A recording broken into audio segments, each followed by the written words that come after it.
September 18th, 1676. 3 months ago, I was a 21-year-old main character running Virginia like my own personal kingdom with 1,000 followers.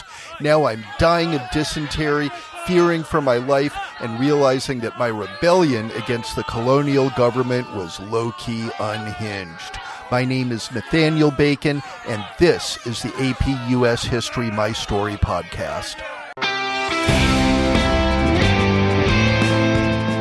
So let's be real about how a wealthy planter's son from England ended up leading the first major rebellion in colonial America, because it started with the most basic complaint ever: the government wasn't doing jack to protect us from Indian raids. Here's the thing about Virginia in 1676. Governor William Berkeley was making deals that benefited him and his wealthy British buddies while completely ignoring us regular colonists. Frontier settlers were getting killed by Native Americans in raids, losing their crops, watching their families get murdered, while Berkeley did nothing because he had a fur trading business on the side to protect. I'd been in Virginia for exactly 2 years, arrived in 1674 with money, education, and this wild idea that I could actually make a difference. Bought a plantation, married into a good family, got elected to the House of Burgesses, and immediately started butting heads with Berkeley's whole corrupt system. The breaking point came when my overseer got killed in an Indian raid and Berkeley refused to authorize any military response. I was like, are you effing kidding me? You're just going to let people die because it might hurt your trading relationships? So I said, fine. If the government won't protect us, we'll protect ourselves. I started organizing expeditions against hostile tribes without Berkeley's permission, and volunteers joined in droves. Poor farmers, indentured servants, even some enslaved people who saw this as their chance to fight back against a system that was screwing everyone over except the wealthy elite.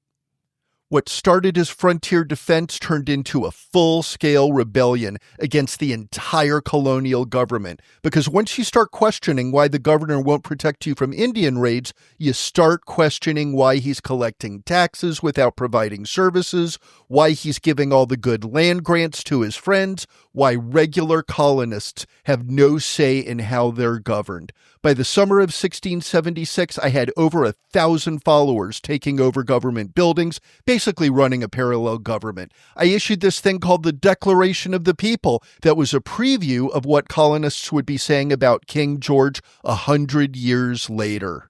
September 19th, literally tomorrow from where I'm lying right now, my forces are going to burn Jamestown to the ground. The whole thing.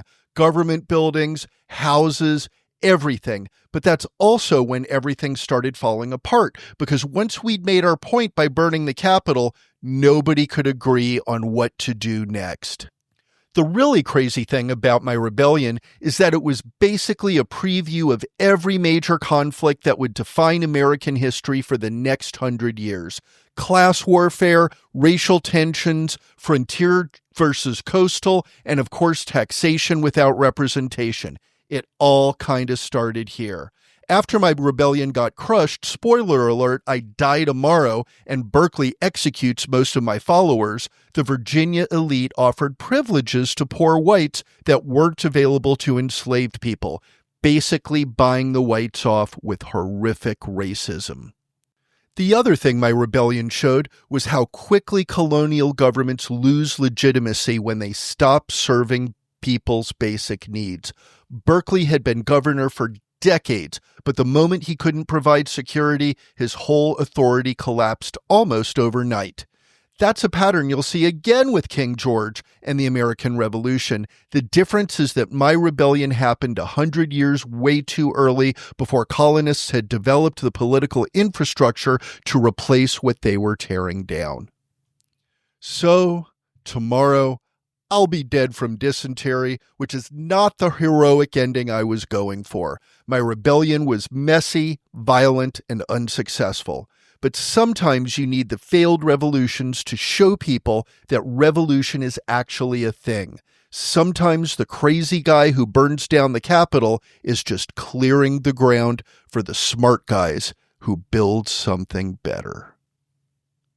Like, follow, and share the AP US History My Story podcast, because these stories hit different when you hear the original voices that shaped our country.